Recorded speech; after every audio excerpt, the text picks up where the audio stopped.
had it right. This is this this isn't right. The fact that they can just go about their business. The minute this must stick in the craw. I mean, as a Celtic fan, I mean we're sitting here and we're told we're obsessed about it. But there's not just Celtic fans who are out there. There's Dundee United, there's Dundee who went through administration. There may be even some Gretna fans out there who've seen it. But there's Scottish fans all over the place whose clubs have been cheated in the same way. If you played in a league with Rangers, you were cheated. Okay, you were cheated. But the cheating has not stopped, because while they turn round and say, we're looking for more investment, and while they pay all their players and spend all that money, that's an affront to what has just happened. Because if they call themselves Rangers, they wear the blue top, they've got the 5 stars, they've got the RFC, they've got the stadium, and the same bitter, twisted, sick fans, then they've just conned everybody. They've committed a huge cheating scandal on the football pitch, and now they're turning round and still committing that scandal, because now they're turning around and saying, oh, we'll get more investment, we're spending all this money. But hold on, all the clubs and all the people never get fucking paid. Okay, the clubs might get paid in the end, right? But all the people who gave money for the ambulance, for fucking bus companies, to shops, all these people lost out, and then the tax man, and yet they can still swan about as a club with seemingly no real fucking punitive or punishment, no real punishment. The only punishment we're given was a fine that ended up in the same pot that get bumped because it get liquidated. And but yeah, I mean, if you obviously mean that, I mean that's a real covered chapter, Tommy. But for me, I mean, the one I've thought about recently, and if you see Greg Dyke, who's took over the English FA, and he's on a moral crusade to increase the English national game. You think maybe 25 years ago, or 26 years ago, when David Murray came into Scottish football, and you think how the Scottish game is still producing guys like Paul McStay, Motherwell was producing boys like Phil O'Donnell, God rest his soul. Hibs was producing players like John Collins, and I mean even mid-80s, Motherwell were producing guys like Gary McAllister, even though I don't like the guy. But you look at how when Murray went to Ibrox, he brought in this false economy, and he squeezed out. He first of all, the Scottish, very few Scottish internationalists broke through that squad, and then at Celtic Park, by the time Liam Brady came and he was buying guys like Stuart Slater panic buys, and it killed the Scottish game. And you remember the early 90s teams like Dunfermline who signed a fantastic new player like Cosma, who went to Liverpool. There was a generation of Scottish football just killed off because, everybody wanted these foreign players the same way that Ibrox said, or these English players or continental players. And the Scottish game's a wasteland, and it's, for me, it's just starting to get a bit of recovery now. And unfortunately, with the clubs like Aberdeen, we've always had them Dundee United and have good policies. But you look at the way Aberdeen's young players are getting poached to go down to England. I mean, this is what England's facing now. Scotland said, how long is it since Scotland's qualified for a tournament? Since '98.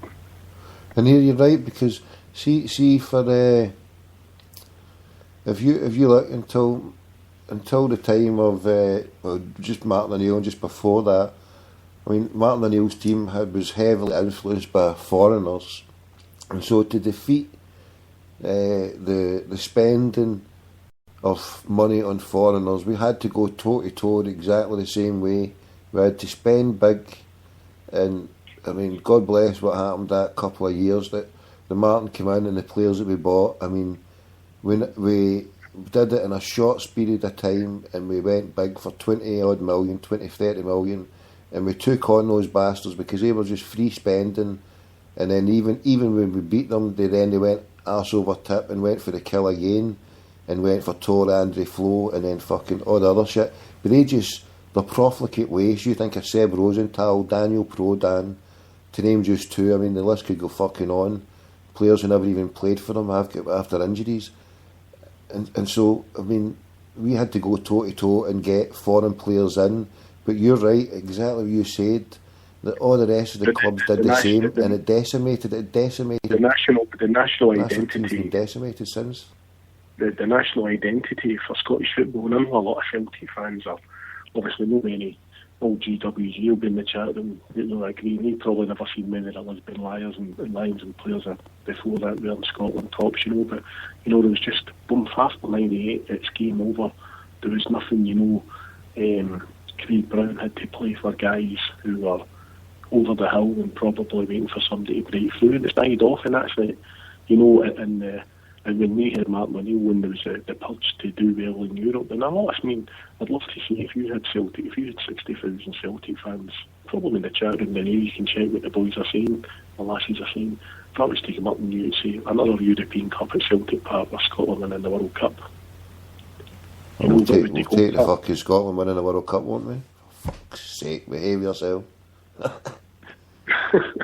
But there's the national identity problem they've got in England now is that English football's just been decimated as it has been for the Premiership's just been overrun by foreign players, and the fans now are sort of England's a distraction unless you're lower league teams. Much the same in Scotland, where your Highland folk and your Melrose and your Montrose people. When I've got a couple of good pals who live in Oban, Kilmarnock fans, but Scotland games home and away.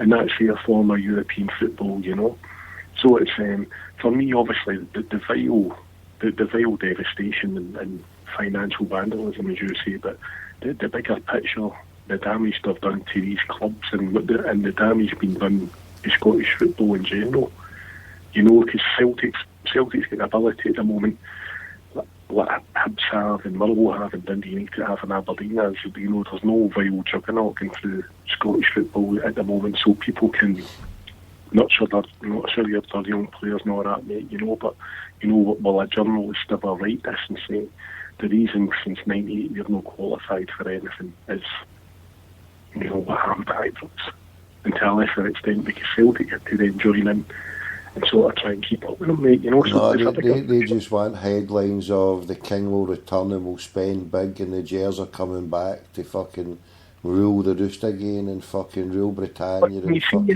bouncy. It's fucking shit, mate. I hate this fucking place.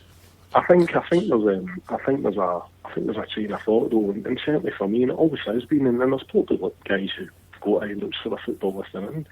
For me, it's always been the exploitation of a working class man.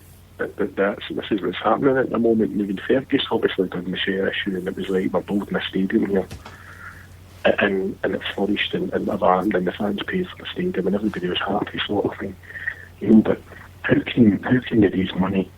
They've took money off fans for these shares, and now they're going to try and attempt to take their money off these folk, and it's.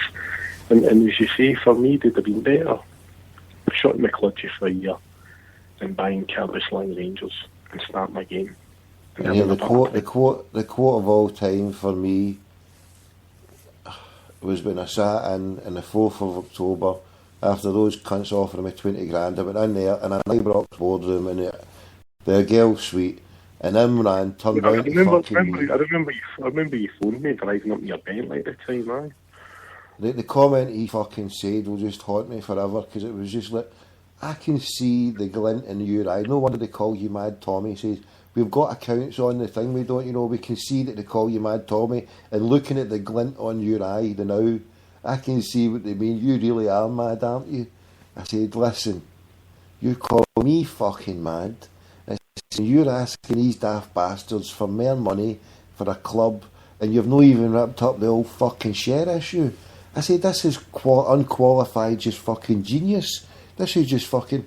And then I looked at him, and I tell you, as sure as fucking damn it, he had a glint in his eye of madness, mate. He was fucking smiling there, because he knew I'm sitting there fucking hitting him with the truth.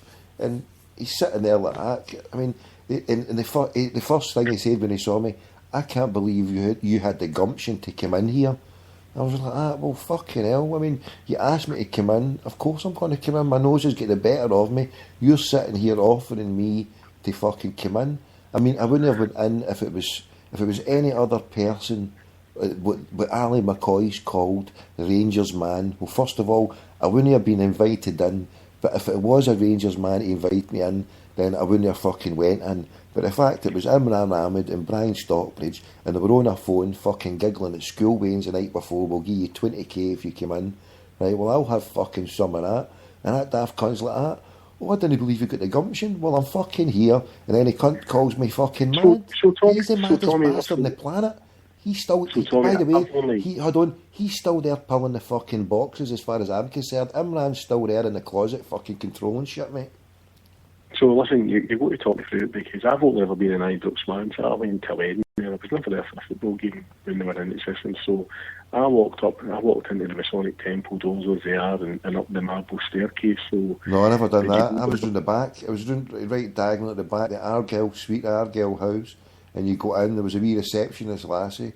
So I went in there, and so like speak to Imran Ahmed. What's your name? What was the name I used again? I used Jonathan Spears. Yeah, the name that I used in the first call with the cunt over in the July. And I went, yeah, Jonathan Spears to see Brian Stockbridge or Imran Ahmed, please. They went, yeah, take a seat. And then, as I say, 5 minutes later, and then walk through a wee security door. And actually see it did look, as you were going through it, I mean, the I've got my eyes closed here, I'm just trying to figure it. The lift looked kind of old. It really did look old. The boardroom had a big massive fucking picture. There would have been different boards. I can't remember the name on the door of the boardroom, but it was a big massive picture, and it was fucking a portrait of fucking what they thing me. As soon as he went in, he got a phone call.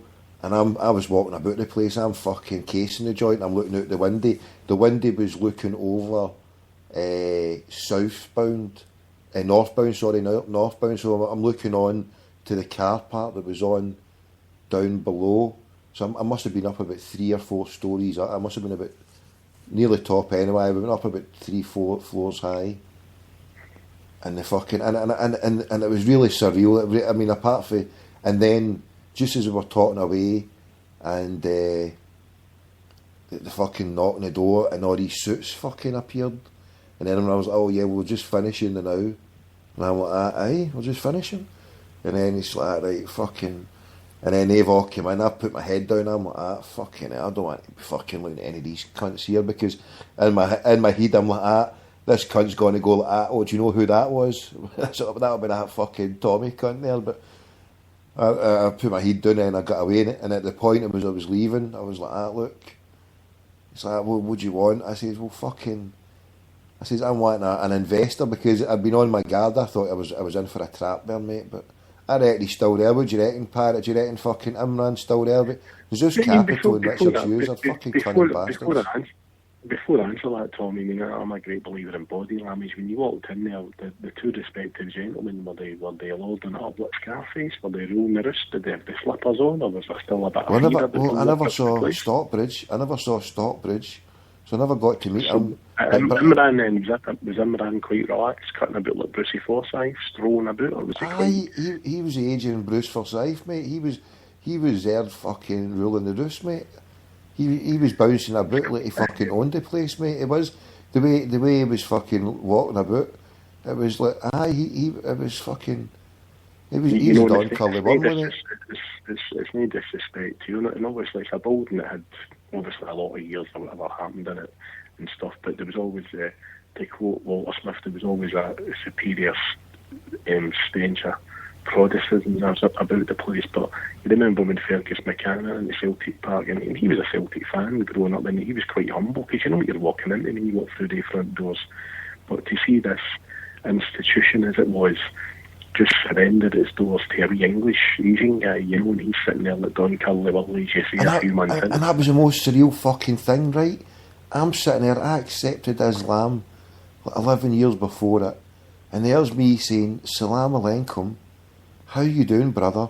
And he's sitting there gobsmacked, because just how many months before that, 4 months before it, right, he just came in the door with Green, they were public enemy number 1, and then he does a call with me, and about 2 days later, fucking 30,000 people had listened.